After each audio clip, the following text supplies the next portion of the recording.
So I'm sure we've all seen this clip right here. Michael, got a question for you. Did you pull an architecturally significant, modernist wonder home down the hillside in Vinewood Hill? That's Michael getting his ass beaten by a Mexican gang leader after Michael, in a fit of rage, brought down an expensive mansion in the hills of Vinewood, believing his wife's tennis coach, who was fucking her behind Michael's back, believed he lived in that house when in actuality, he was just hiding from Michael's jealous rage. It was this rage and the subsequent actions of pulling down this house that led to him having to come up with roughly $2.5 million to help cover the cost of the house that he wrecked and putting this vengeful bitch up in a hotel in the meantime, which in turn led to Michael getting in contact with Lester to help him resource the funds by robbing again, which if you played the mission, Lester suggests robbing a jewelry store or quote-unquote hitting a bank out in the sticks. You think?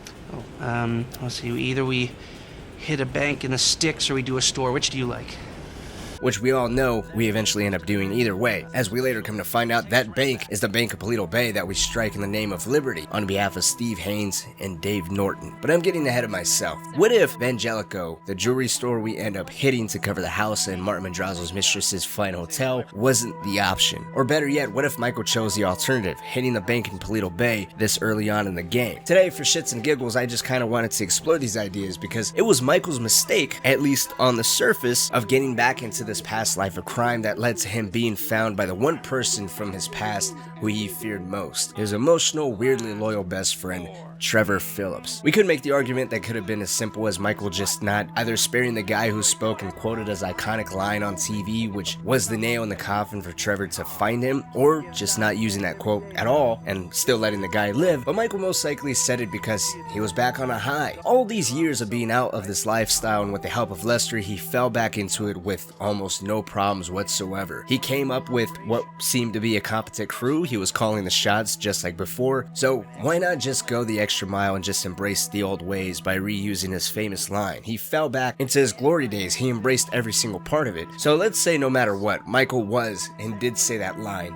and he had quote-unquote no choice on getting back into this life of crime. What if he chose to settle on the bank in Paleto Bay instead of hitting Vangelico? I think the introduction to Trevor Phillips would have been drastically different.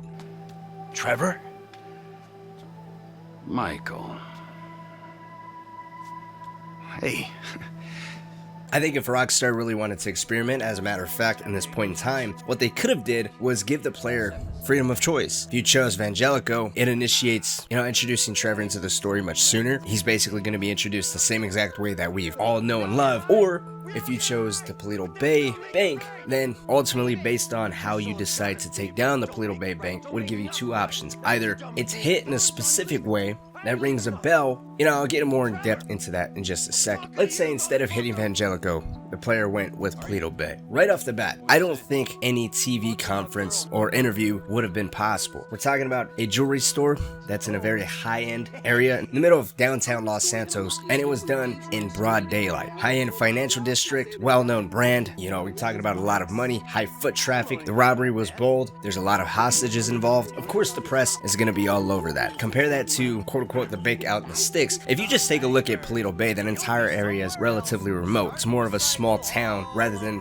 a big-ass city, particularly a very high-end jewelry store in the middle of said big-ass city. So if we were to go to the route of tackling Paleto Bay this early on, I don't think there would have been any type of, and this is going to be weird to say because yes, it is still a bank, but I don't think there would have been any type of news coverage. The introduction of Trevor, I don't think would have been done in the same way of him coming across a robbery that Michael was a part of through TV. I think it would be more word of mouth, whether that be through the O'Neill brothers or Cletus or maybe even some stranger and freak that you come across into the Paleto Bay area. Some type of word of mouth. I think it would be going more that way, or even Trevor stumbling across it kind of indirectly in person rather than any type of news coverage. I think if it would have been done that way too, instead of having any type of news coverage or a specific line being quoted by Michael, instead the way the bank was taken down, Trevor can kind of put two and two together. I think doing it this way would have made him come off intimidatingly intelligent, because in this way there can be little minute details with how the Paleto Bank was taken down that Trevor can kind of connect to not only Lester but even Michael. Michael trips the alarm in the Paleto Bay Bank setup. I believe that was more so Trevor's idea, but triggering the alarm or doing something in a way where they can test the response of the police officers would be done in a way where Trevor can kind of connect that to Lester, and then how the hostages were rounded up, or the escape route, or if there was any type of diversion. Trevor would be able to pick this stuff apart and basically be like, okay, this sounds more so familiar with what I would have done back in the day. So who is capable enough, or has been following me and my crew from back in the day when I ran with Michael, Lester, and Brad, that is either imitating the work that we did in the past, or someone from our crew is still alive. And then from there, similar to what we have in Grand Theft Auto 5 now, he could have sent Wade, he could have sent Ron, or he could even put Chef on a little bit of a reconnaissance crew and, you know, be able to track down Michael or even Lester this way. It would even be a little interesting to actually go the other way around. Instead of him coming across, you know, that straight up confrontation with Michael in his living room, even stumbling across Lester at his house, I think would have been a little bit more entertaining to watch, because throughout the entirety of the game, Lester's very clearly uncomfortable with Trevor, and Trevor's constantly making, you know, jokes at his expense. So for Trevor to just appear at his house one day, question him about Michael's whereabouts, or if Michael's still alive, or if there's anyone back in the running days, because he's seen a robbery and it's awfully suspicious on how all of it went down. This would give Trevor a much more intimidating edge, because he knows he's committed. And it would also put Lester in this awkward position where he would basically have to give up to Trevor that he knows where Michael is. Let's say even if Michael didn't contact Lester, or he had nothing to do with any type of robberies that Michael decided to take part in this particular case, Lester was aware of Michael being in Los Santos, because when Michael initially makes that phone call to Lester, Lester basically tells him that he's living in the city as well. Hey, come see me, old friend. I'm living in Los Santos, just like you. Murrieta Heights. Whoa, wait. Hey, how do you... Hello?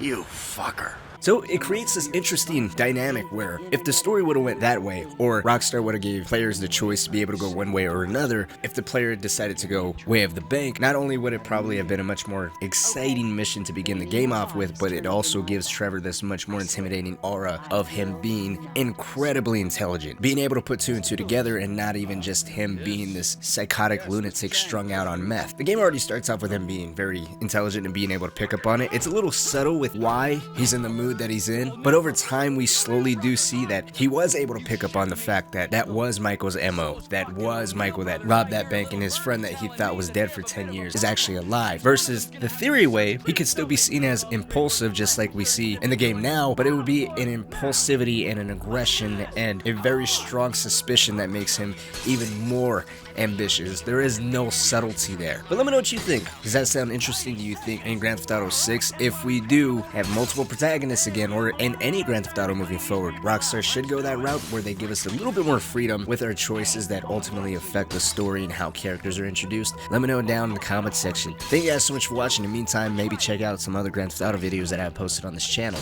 But until next time, I'll see you in the next video.